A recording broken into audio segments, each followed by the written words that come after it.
이 시간 우리 다 같이 묵도하심으로 오순절 후 17번째 주일 예배를 하나님께 영광 올려드리겠습니다.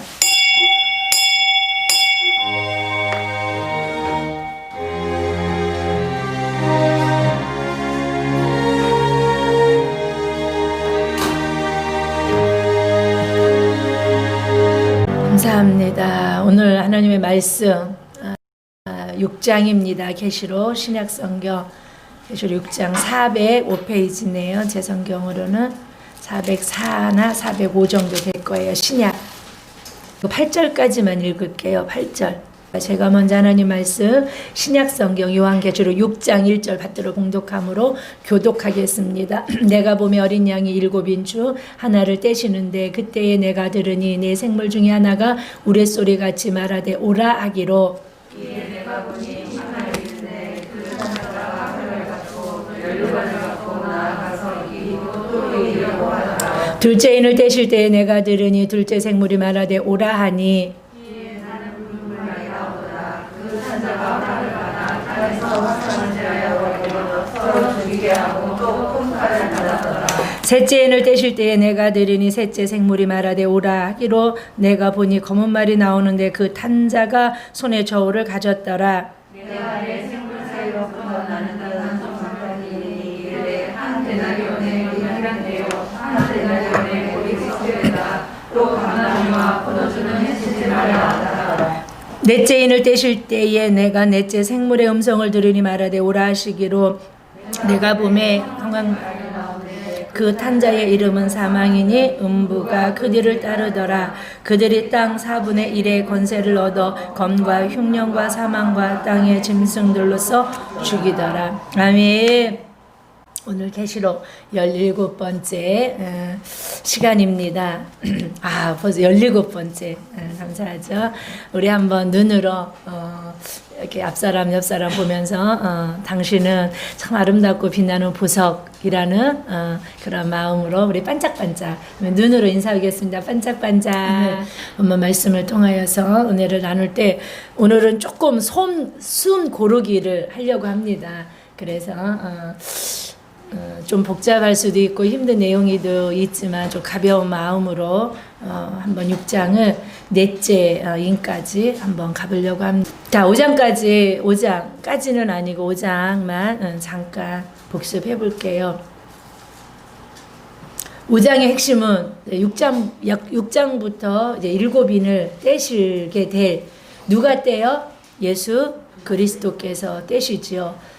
그래서 5장의 7절은 너무너무 신나는 장면이에요. 5장의 7절은 무슨 장면이라고 그랬어요? 5장의 7절은 예, 네네. 이거 하나만 기억하셔도 너무 감사하죠. 우주적인 대관식이에요. 우주적 영광의 대관식이 5장 7절이에요. 하나님의 오른손에 들려졌던 두루마리가 누구에게 넘어와요? 그런데 그 앞에 반드시 뭐가 붙어야 돼요? 어린 양이 붙어야 돼요. 십자가를 이기신 어린 양이게요. 아멘이시죠. 그래서 이런 말 있잖아요. 말씀이 로마서 말씀에 8장 18절인가요? 현재 고난은 장차 올 영광과 비교할 수 없다라고. 여러분 영광을 볼 수 있는 은혜가 있기를 축복합니다. 예수님의 십자가의 고난은 이루 말할 수 없어요. 그럼에도 불구하고 뭐와는 비교할 수 없어요. 이 영광, 우주적인 영광의 대관식은 예수가 뭘 이겼기 때문이에요? 십자가의 고난을. 우리는 영광, 축복은 응답은 되게 좋은데 딱 고난의 순간이 오면 누구도 이것이 좋게 비교할 수 없는 영광을 얻기 위한 과정이라고 생각하기는 쉽지 않아요. 그럴 때 붙잡아야 되는 게 말씀이에요. 아멘이시죠? 말씀의 힘으로 살아가는 여러분 되기를 원합니다. 이게 무슨 뜻이냐면 6장에 인을 떼기에 합당하신 예수 그리스도에 대해서 5장에 계속 설명한 거예요. 예수가 누구인 걸 설명하고 있어요. 하나님이신 것, 창조주이신 것, 구원자이신 것, 십자가를 이기신 것. 그래서 보좌에 하나님과 동등됨으로 앉아 계신 우주 만물의 창조자요 구원자시요.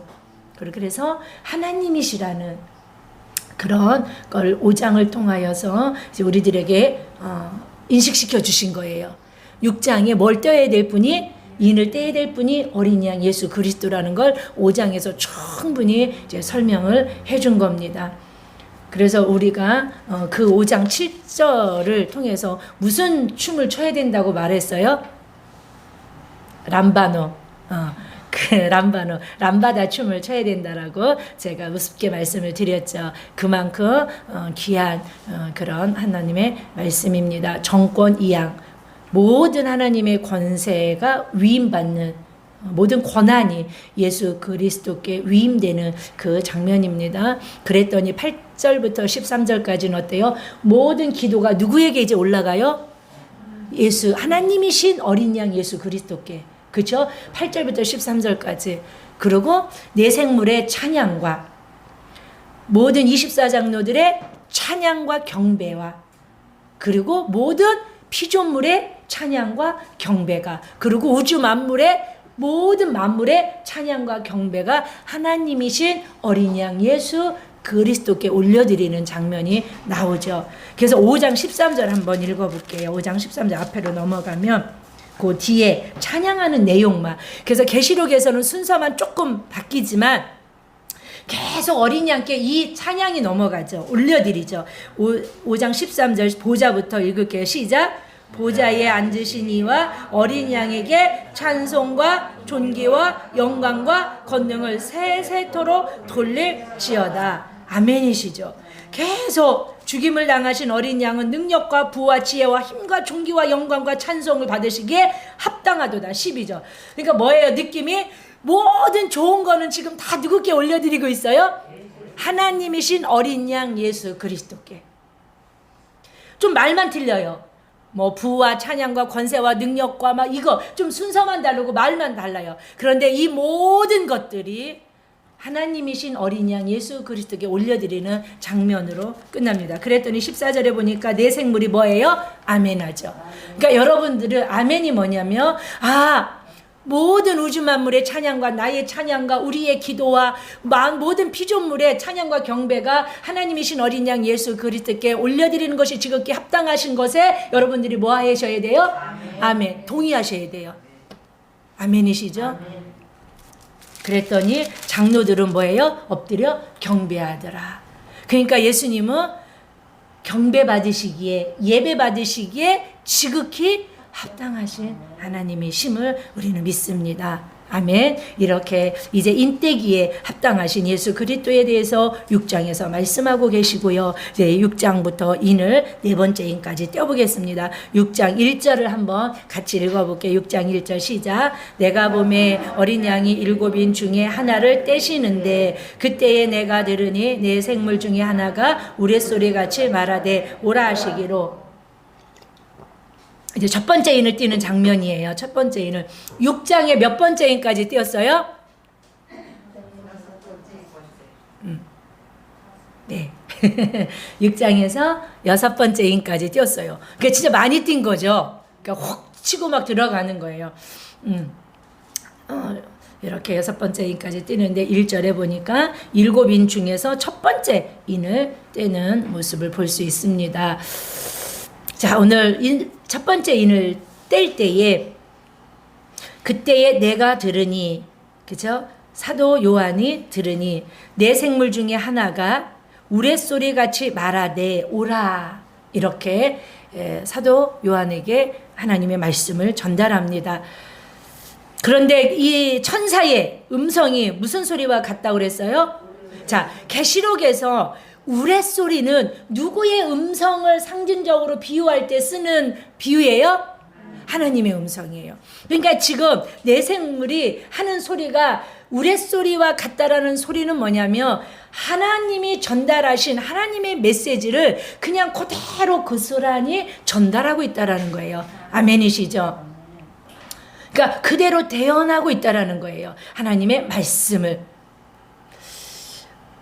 말씀을 전하는 자, 복음을 전하는 자, 또 메시지를 전하는 자들에게 가장 귀한 덕목이 뭐냐면 이 덕목이어야 돼요. 아무리 말 잘해도 자기 생각과 하나님의 말씀이 섞여버리면 진정한 전달자는 될 수 없어요. 내 생각이 더해지거나 하나님의 말씀이 빼어져도 안 되는 거예요. 전달자는 여러분들이 복음을 전할 때도, 그쵸? 복음을 전할 때도 마찬가지고 하나님을 전할 때도 마찬가지고 특별히 메시지를 전하는 사역자들에게도 마찬가지예요. 더하지도 말고 빼지도 말고 내 생각을 겹쳐서 전해도 안 되고요. 내 감정과 주장을 담거나 덧붙여서도 되지 않습니다. 하나님이 전하라고 하신 그대로 전할 수 있는 은혜가 있으셔야 되는 줄 믿습니다. 그래서 때로는 어설픈 설교보다 그냥 성경 한 장 읽고 기도하는 게 훨씬 좋을 수도 있어요.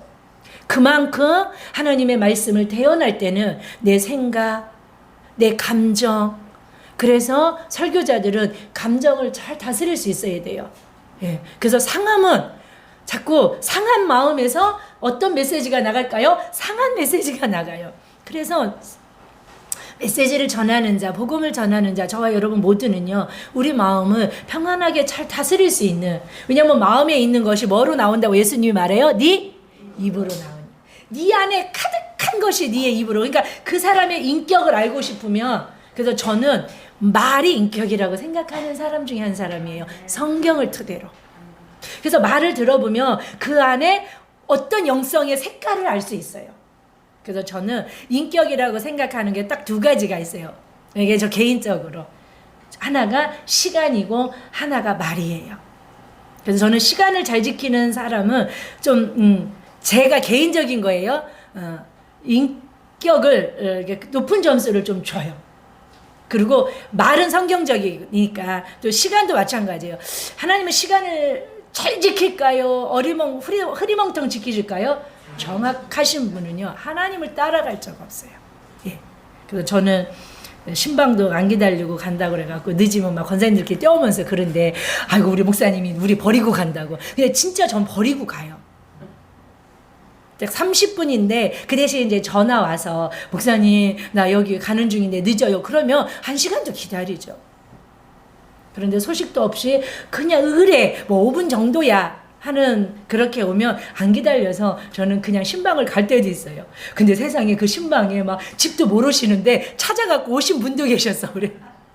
나보다 더해. 버리고 가는 목사님보다 더해 하신 분이 계셨어. 그래서 시간 잘 지키는 우리 산업목자교회 그리스도인들 되기를 축복합니다. 근데 말하는 저도 잘 지키지는 못해요.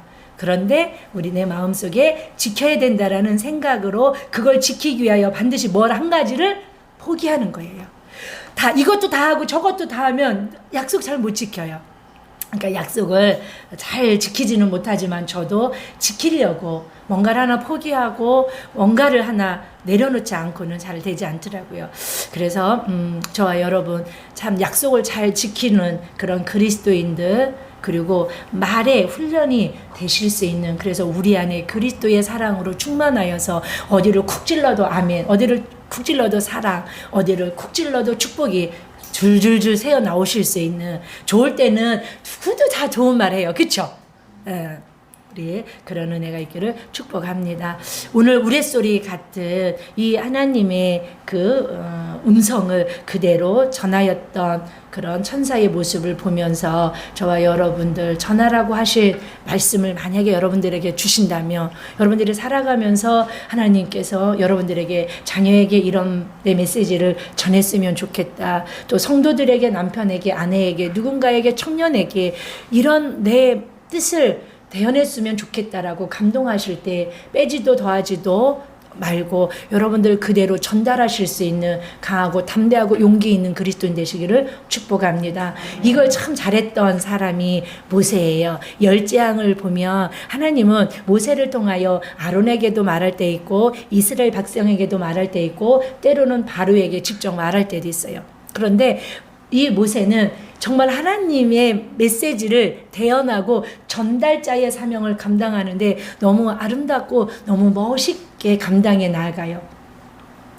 어떻게 감당해 나아가냐면 하나님이 바로에게 이스라엘 백성들에게 전하라고, 앞때로는 아론을 통해서 전하라고 할 때 그 말이 처음부터 끝까지 달라요?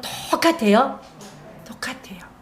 그런데 이스라엘 백성이나 또 하나님의 이미 전하라고 한 그 대상, 즉 바로가 그 말을 잘 들어요? 끝까지 안 들고 고집 부려고 속이고 거짓말해요?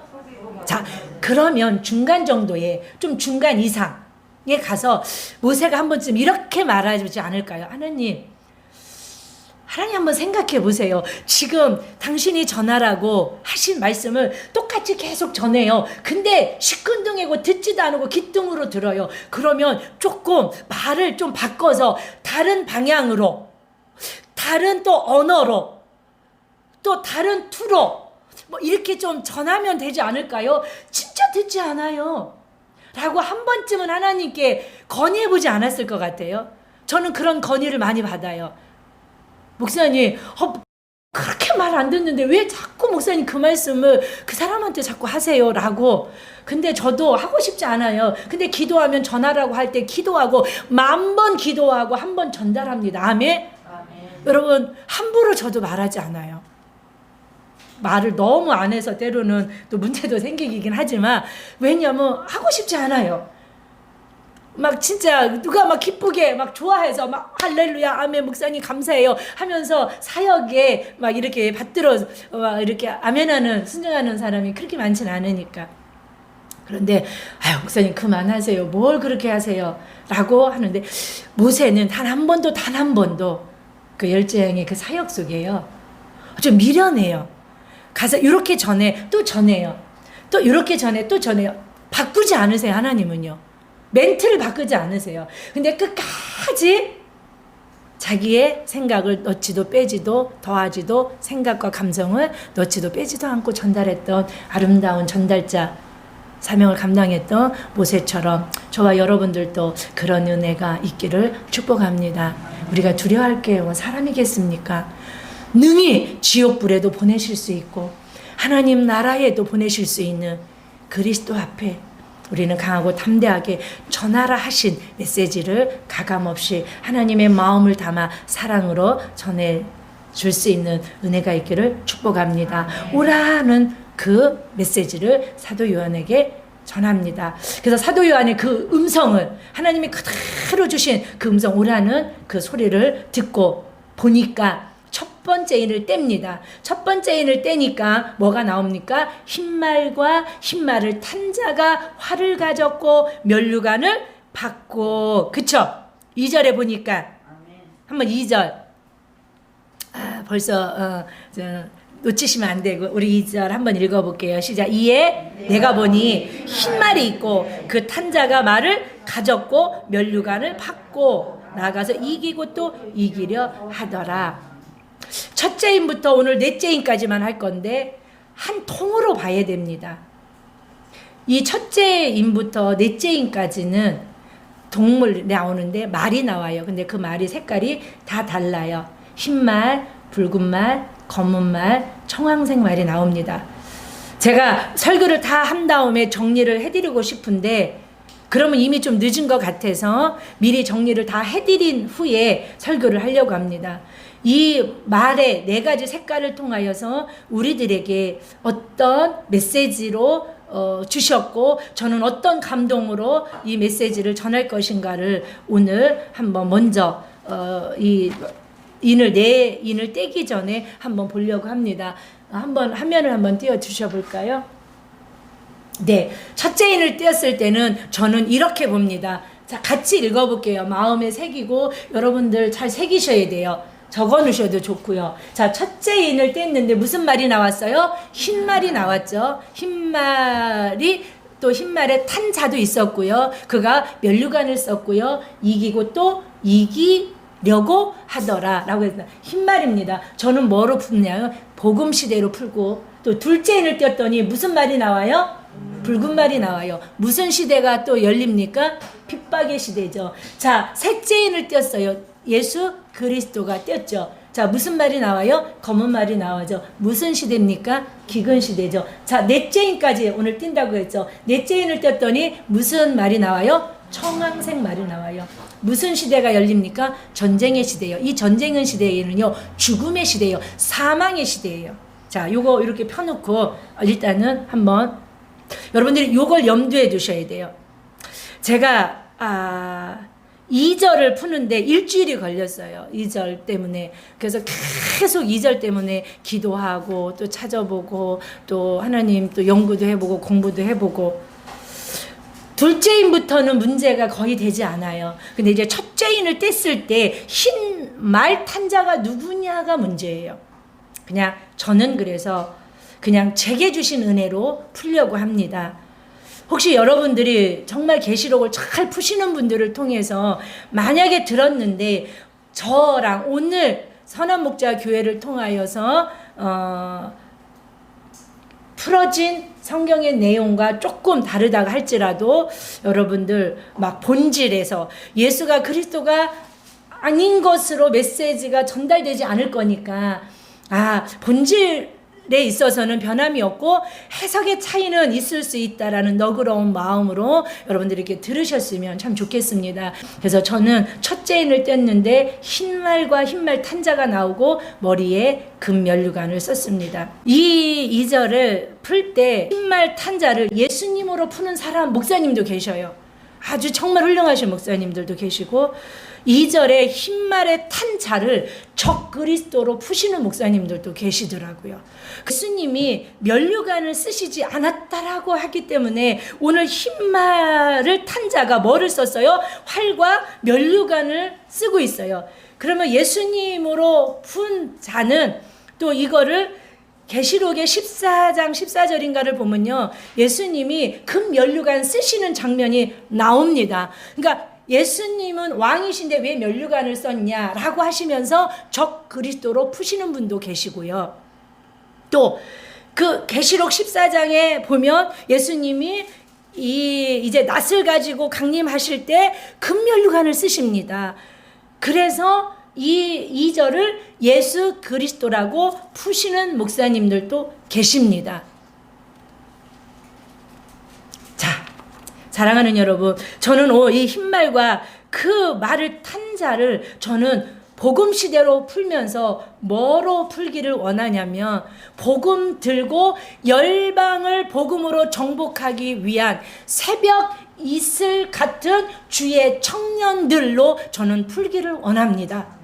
그래야 여러분 계시록은요, 여기서 조금 나오고 저기서 조금 나오지 않아요. 역사적인 흐름을 타고 있다는 걸 기억하셔야 돼요.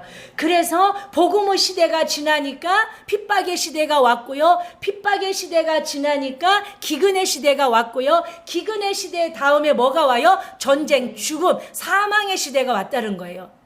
그러면 왜 또 적그리스도로 풀어도 안 되고 예수로 풀어도 되지 않느냐면, 원래 예수님은요, 이 말 타고 오시긴 오시는데 19장에 예수님하고 오늘 2절의 예수님은 좀 다릅니다.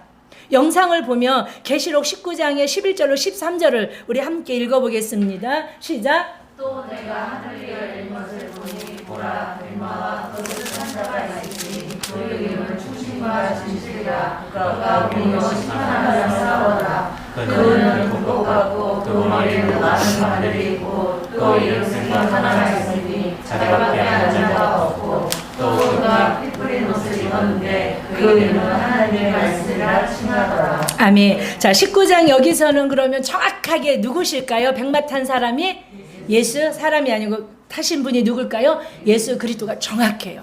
여기는 뭐 고민할 것도 없어요. 자, 그럼 다시 앞으로 넘어오면, 차라리 2절을 적그리스도가 아니라 예수 시대, 복음 시대니까 예수 시대, 예수님으로 비유한 말씀이라고 풀어도 차라리 문제가 없다고 저는 생각이 들어요. 적그리스도로 푸는 것보다는. 자, 사랑하는 여러분, 오늘 저와 여러분들 이 흰말은 복음 시대, 예수 시대로 저와 여러분들이 은혜 받기를 축복합니다. 흰말을 탄 자가 바로 누구냐면, 면류관을 쓰고 예수 십자가 복음을 들고 세계 온 열방을 다니면서 복음으로 정복하기 위한 새벽 이슬 같은 주의 청년들이라고 저는 믿고 싶습니다. 110편 시편 110편 우리 3절을 한번 보겠습니다. 시작. 주의 권능의 날에 주의 백성이 거룩한 옷을 입고 즐거이 헌신하니 새벽 이슬 같은 주의 청령들이 주께 나오는도다. 아멘. 저는 흰말을 탄 이 사람이 바로 새벽 이슬 같은 주의 청년들, 복음 들고 세상을 정복하는 당당한 전도자들의 모습이라고 저는 생각합니다. 복음으로 세상을 정복하고 있는 당당한 그 복음 전파자의 모습을 묘사하고 있다라는 것을, 그래야 복음 시대로 또 이 기근 시대로 또 전쟁 시대로 넘어갈 수 있다라는 거예요. 그 이유가 또 뭐냐면 적 그리스도로 풀면 안 되는 이유 중에 하나가 뭐냐면 적 그리스도의 정체는요, 계시록 저 뒤편에 나와요. 대7년 환란 중간 부분에 적 그리스도가 출현해 확 드러나요. 그러니까 지금 여기서 이미 적 그리스도가 나와서 적 그리스도로 풀어버리면 흐름상, 역사상, 시간의 흐름상 잘 맞지 않을 수 있다라는 거예요. 그래서 저는 그냥 주님이 주신 은혜대로 활을 가지고 면류관을 쓰고 예수 승리하신 십자가의 복음을 들고 나아가는 자들로 저는 풀었으면 합니다. 사랑하는 여러분, 흰말 시대는 무슨 시대요? 복음 시대, 또 다른 말로 예수님 시대라고 봐도 좀 맞는 것 같고 별 문제는 없을 것 같습니다. 사랑하는 여러분, 흰말을 탄 자들, 말 탄 자들, 복음을 들고 세상을 복음으로 정복하는 복음 전파자들의 모습을 보면요, 계시록 9장 17절이 조금 스가랴서도 그렇고 다른 곳에도요, 이 말탄자에 대한 인용이 되게 많은데 제가 다 찾아서 저는 2절을 통하여 이렇게 복음 전파자의 정복의 모습으로 풉니다를 뒷받침해 줄 수 있는 곳이 되게 많아요. 근데 다 찾아볼 수는 없는데 계시록에서 9장 17절 읽어볼게요. 시작. 환상 가운데 그 뒤에 탄 자들을 보니 불빛과 자줏빛과 유향빛과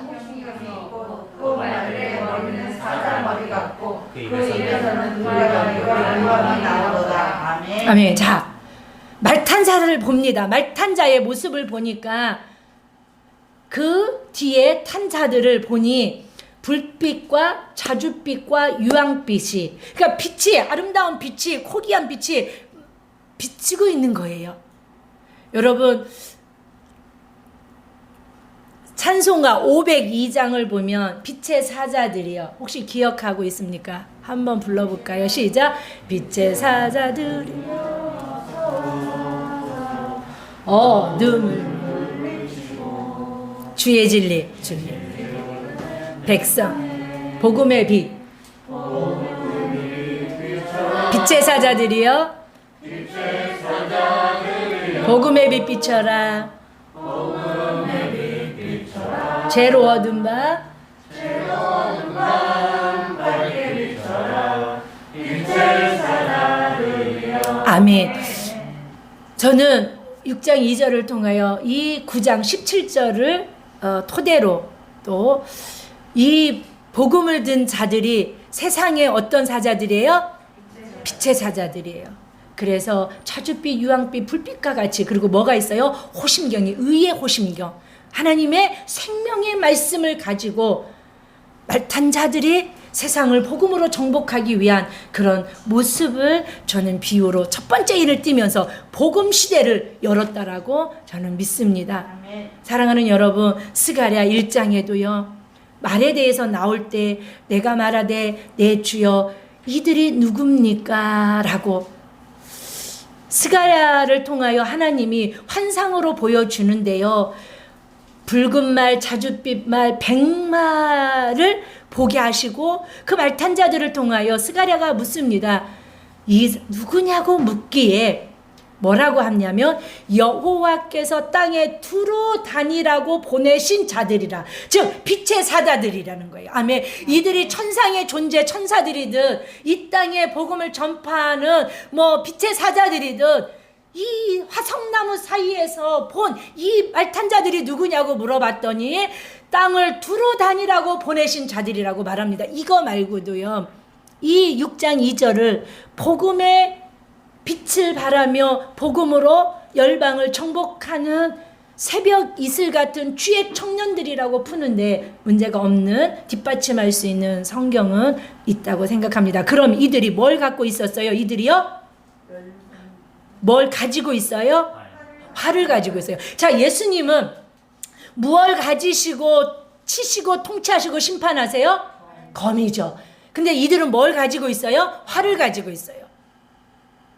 그래서 비슷한 무기를 가지고 있다고 해서 적그리스도로 풀기도 하긴 하는데요. 자, 활은요, 여러분들이 구약과 연결이 돼서 활에 대해서 히브리 말로 활이 뭐예요?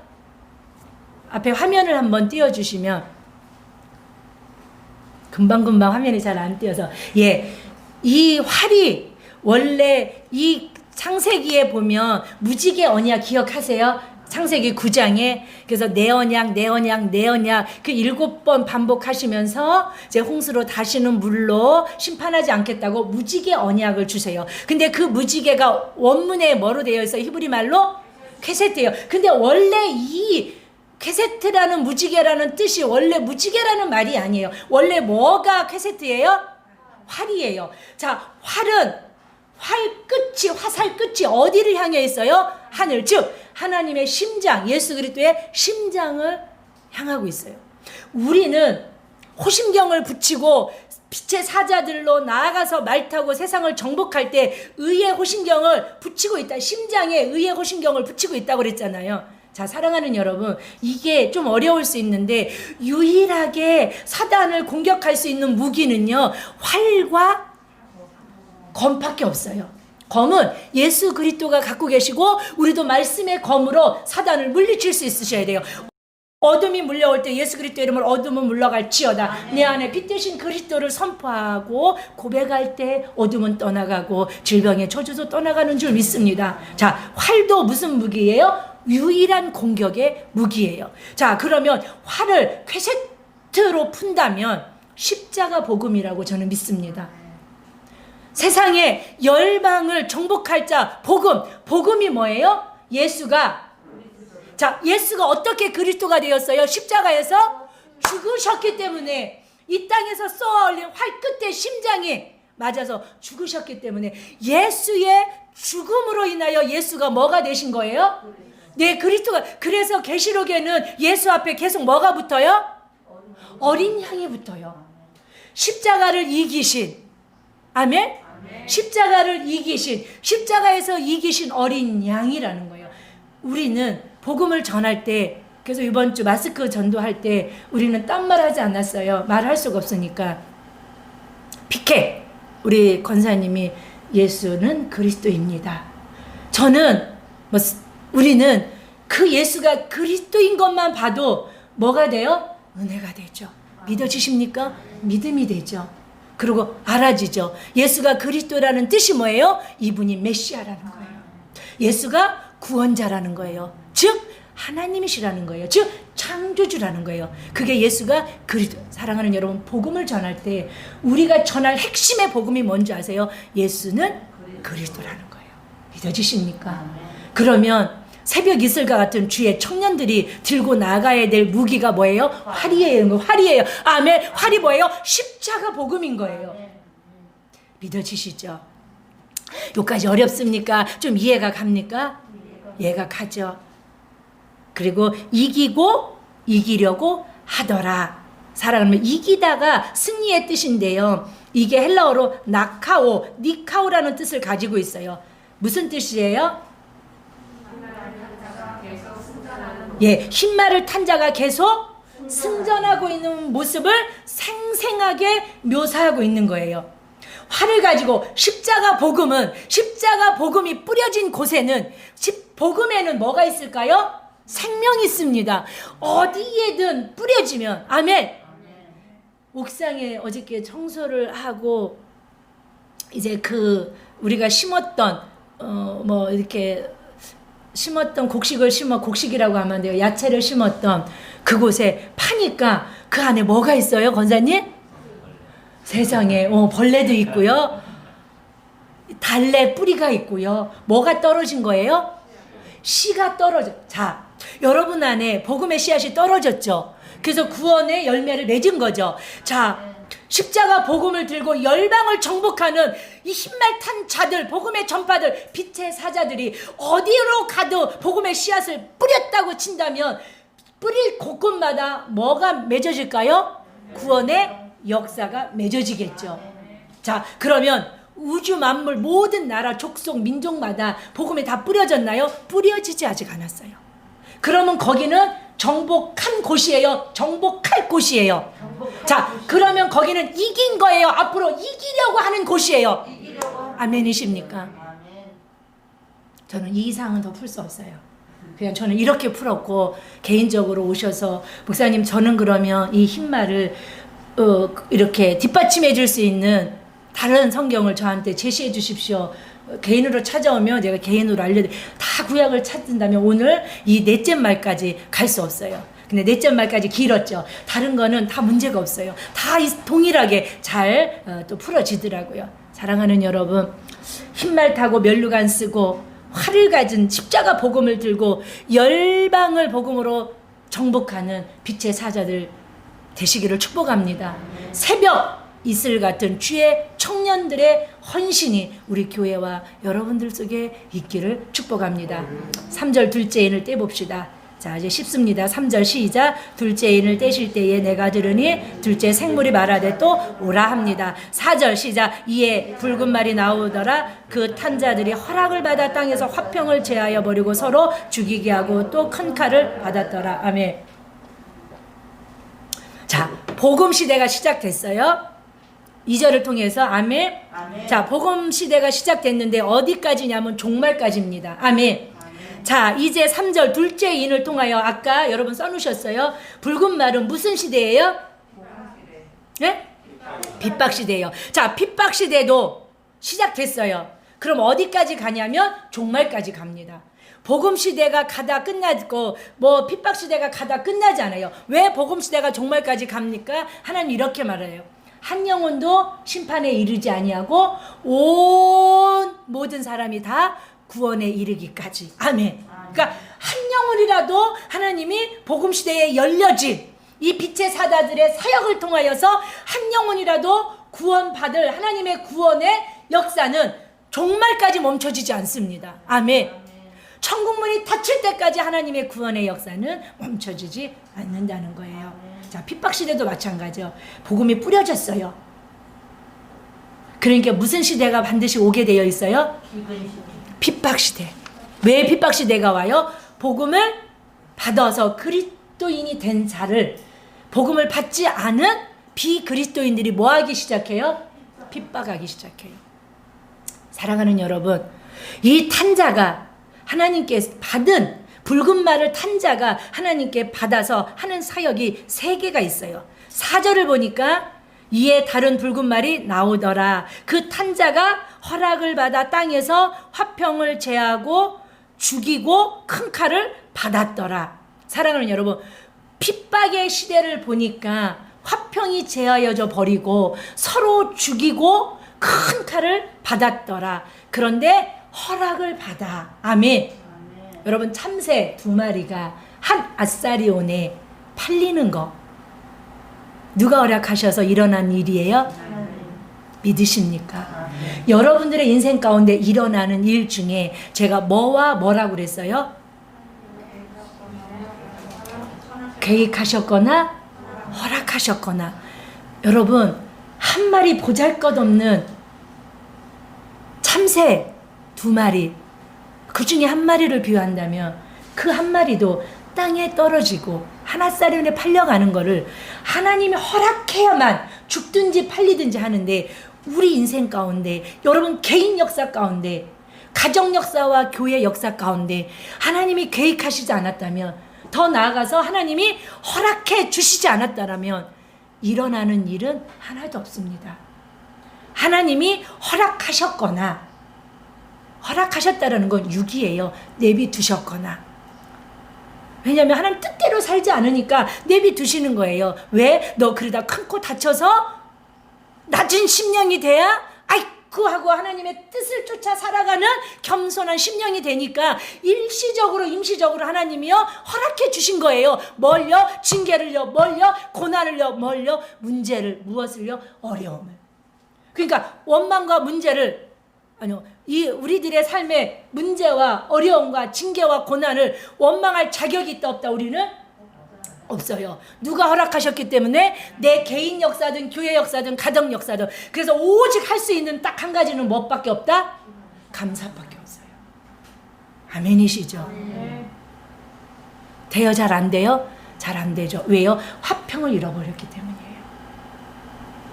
여러분 요한복음의 10장 10절을 보면요. 도적이 오는 것은 도적질하고 죽이고 멸망시키려는 것뿐이라고 말하고 있어요. 도적이 사탄을 비유해서 예수님이 직접 말씀하신 거예요. 자, 사탄은 찾아와요. 문제로 믿는 그리스도인들에게 신방해요. 그럼 여러분들 어떻게 해야 돼요? 아멘. 다시 한번. 다 같이. 없어요. 안 하시는 분은 기다렸어요. 내가 내가 얼마나 기다렸는데요. 그러면서 화평을 잃어버리고 원망하고 불평하고 여러분 마귀가 찾아왔을 때 노크했을 때 어려움을 통하여 인생의 어려움은 하나님의 노크와 사단의 노크예요. 그래서 마라는 하나님이 기도의 자리로 성도를 부르시는 또 하나의 무언의 부르심이라고 제가 말했죠. 따라서 해볼까요? 인생의 마라, 즉 쓴물과 문제는 기도의 자리로 부르시는 무언의 하나님의 부르심이다. 그런데 우리는 문제가 생기고 어려움이 있으면 기도의 자리로 나오기 전에 뭘 잃어버려요? 화평을 제하여 버리다는 뜻이 여기도 람바누예요. 얼마나 강력한지요. 벌써 딱 문제가 생기면 이 안에 뭐가 탁 없어져요? 화평이 없어져요. 마귀는요 강력합니다. 그래서 람바누예요. 그래서 화평을 확 뺏어가고 걔 무슨 춤을 출 것 같아요? 아멘. 여기서 아멘해서 죄송해요. 맞아요. 너 그럴 줄 알았어. 너 요것만 탁. 여러분 좋을 때는 제가 보니까 좋을 때는 감사하지 마세요. 춤추지 마세요. 웃지 마세요. 그래도 다 어떻게 해요? 사람이 물어봐요. 무슨 일 있어? 무슨 좋은 일 있나 봐? 라고 물어봐요. 왜요? 막 감사하세요. 기뻐하세요. 하지 않아도 항상 기뻐해요. 근데 조금만 문제가 있으면 벌써 사단이 찾아와서 똑똑똑 해갖고 람바노 화평을 제어버린 이게 핍박시대예요. 사랑하는 여러분 제가 어렴풋이 기억나는데 초대교회 성도들 이름이 암호처럼 막 쓰여져 있잖아요. 그런데 우리도 그 상을 준 분이 계세요. 우리 교회에 두 분이니까 디테오스 상인가 좀 잃어버려서 오래돼서 그게 뭐냐면 모든 초대교회 사람들이 나중에 문헌을 발견해서 보니까 모든 성도들의 이름이 서건이의 이름이 있고 동철 집사님, 우리 태교 씨, 또 우리 정서희 집사님, 또 우리 동옥 씨 이름이 다 어딘가에 기록되어 있는 거예요. 예배자에 어디 명부에 기록되어 있는데 그 앞에 뭐라고 써 있냐면 디테오스. 뭐 하지 않는 자, 염려하지 않는 자. 핍박의 시대에 뭘 뺏기지 않은 자예요? 평안을 뺏기지 않는 거예요. 왜요? 이 평안은 어디서부터 온 거예요? 하나님께로부터 우리 내주하고 계신 성령으로부터 막 솟아오르고 기름 부어진 화평이기 때문에요. 사단이 고난을 주고 어려움을 줘도요. 이 안에 뭐가 뺏기지 않아요? 화평을 뺏기지 않아요. 화평을 뺏기니까 서로 어떻게 하게 돼요? 죽이게 되는 거예요. 뭘로 죽여요? 말로 죽이고 행동으로 죽이고 큰 칼을 받았더라. 그래서 이 큰 칼을 받은 것으로 인하여서 어떤 분들은 전쟁 시대라고 보는데 이 큰 칼은요 사실은 전쟁용으로 쓰였던 칼이 아니에요. 원어로 보면 무슨 칼이냐면 학살용 칼이라고 원어는 나와 있어요. 전쟁용 칼하고 아마 학살용 칼이 좀 다른가 봐요. 근데 원어에는 이 전쟁의 칼과 학살용 칼이 좀 다른데 여기에 큰 칼은 학살용이에요. 그러니까 핍박의 시대에 비그리스도인들이 그리스도인들을 뭐 하는 거예요? 학살하는 거예요. 그래서 이 시대가 지금 순교의 시대예요. 핍박의 시대. 재산도 잃고요. 가정, 직장도 잃고요. 때로는 죽음을, 생명을 잃기도 하는. 그래서 서로 죽이게 되는데 뭐가 되냐면 원수가 되는. 자, 복음을 받았어요. 그래서 이 죽이게 되다가 헬라어로 스파조예요. 스파조. 죽이게 하다가. 이 스파조라는 뜻이 도륙하다, 살육하다라는 뜻을, 학살하다는 뜻을 가지고 있어요. 전쟁에서의 죽음을 위하여 쓰여진 칼이 아니고 박해, 핍박, 학살의 용으로 쓰기 위한 칼로 사용하고 있다라는 거예요.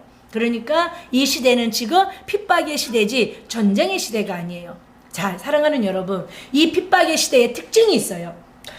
복음을 받은 자가 핍박할까요? 복음을 받지 않은 자가 복음을 받은 자를 핍박할까요? 핍박의 시대는요, 정확해요. 그리스도인들을 비그리스도인들이 뭐 해요? 핍박하는 시대예요. 자, 여러분 가정에 복음의 씨앗이 딱 뿌려졌어요. 여러분들 가정 안에 나 혼자 복음의 씨앗이 뿌려서 나 혼자 예수를 믿어. 자, 그러면 비그리스도인들이 여러분 가정 안에 있잖아요. 복음을 받아들이지 않은 자가 있잖아요. 자, 그러면 누가 누구를 핍박해요? 자연스럽게 복음을 받지 않은 자가 복음을 받은 자를 핍박해요. 너 이제 요즘 그런 시대를 우리가 마스크 전도를 하다 욕도 먹어요. 너는 할렐루야. 너희가 복음과 나를 위하여 욕을 먹느냐. 기뻐하라. 상이 큼이다. 실현하고 삽니다. 왜요? 여러분 제가 말했잖아요. 여러분 멸시하고요. 혐오하고요. 욕하고요. 손가락질하고 지나갑니다. 예수가 무슨 그리스도야. 이 시대에 무슨 마스크를 주면서 전도해. 기뻐하십시오. 그 현장에 한번 나가서 예수 때문에 복음 전하다. 예수가 그리스도인 것을 전하다. 한 번쯤은 욕 좀 한번 먹어보십시오. 영적인 희락이요.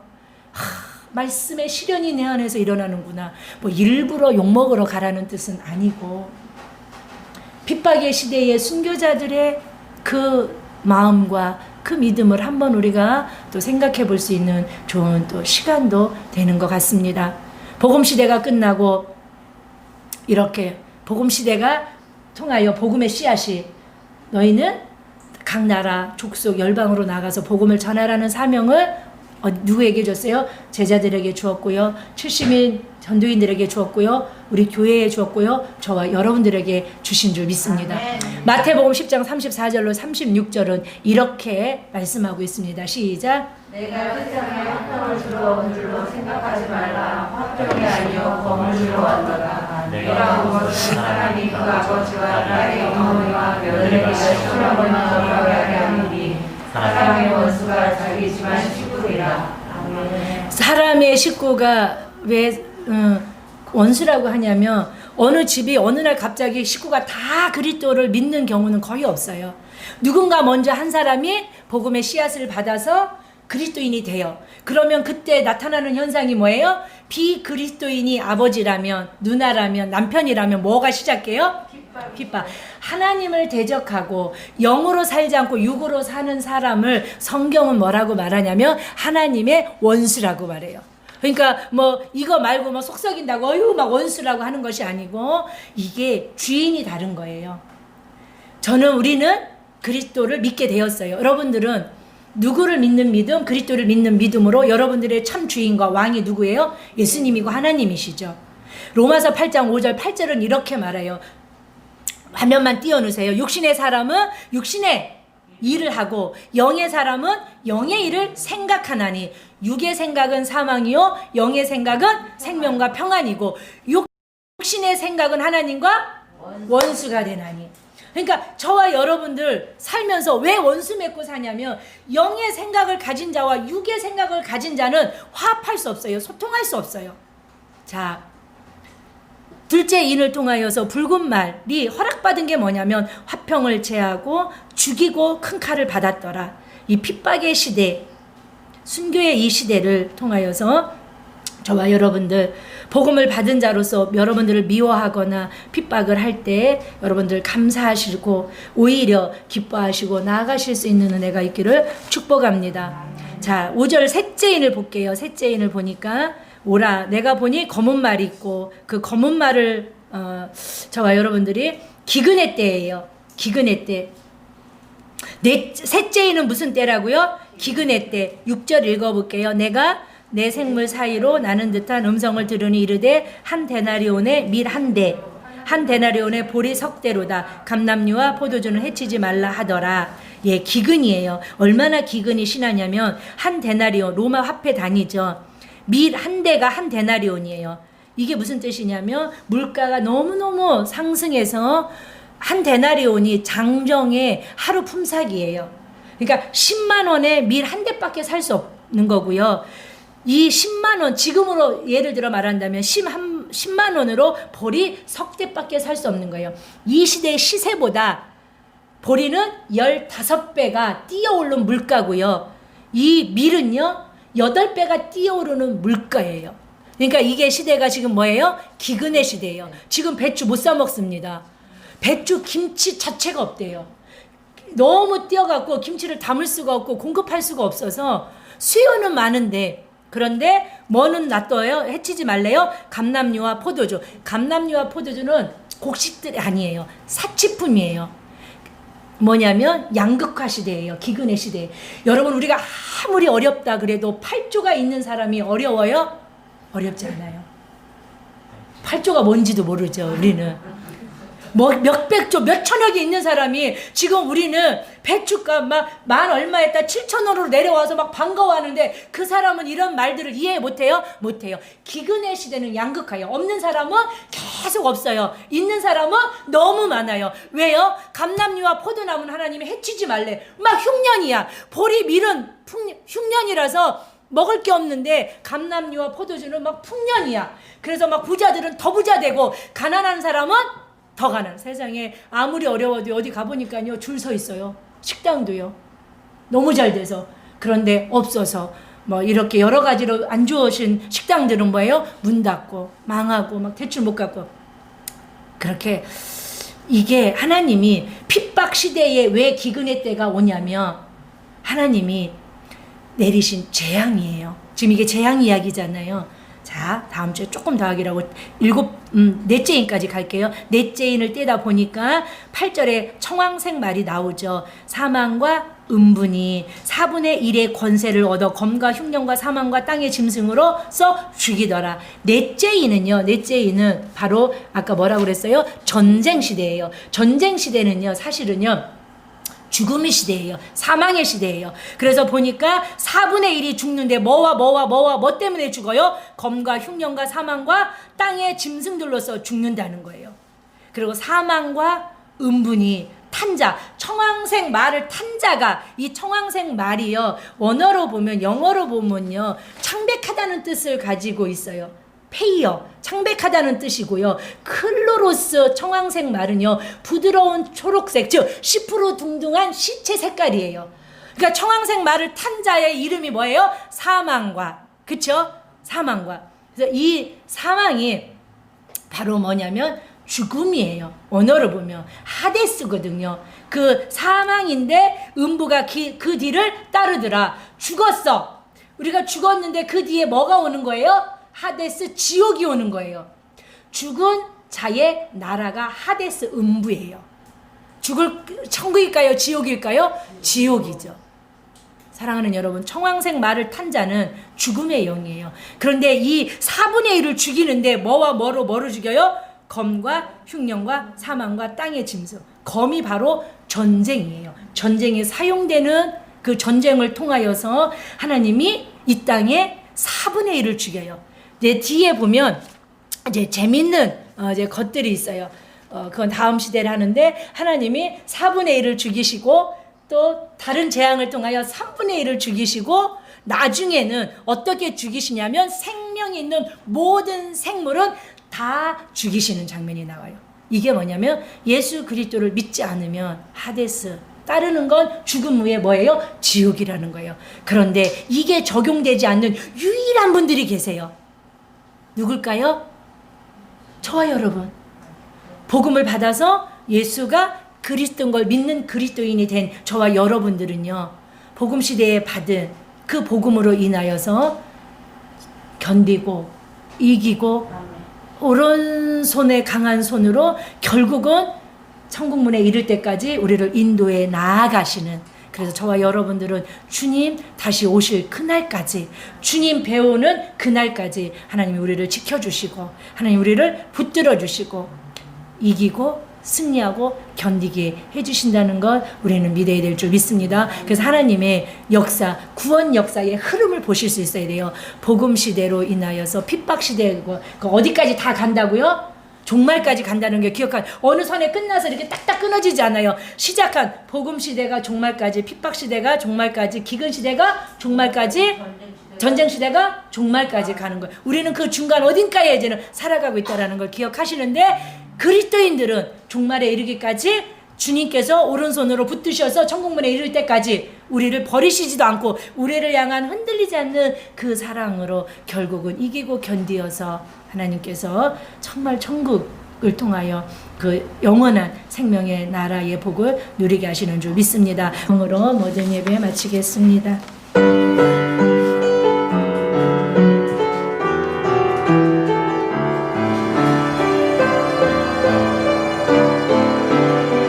선포합시다.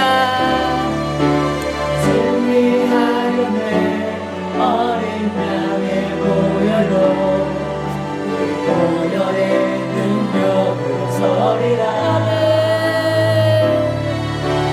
승리하였네 어린 양의 보혈로, 주 내게 승리 주셨네.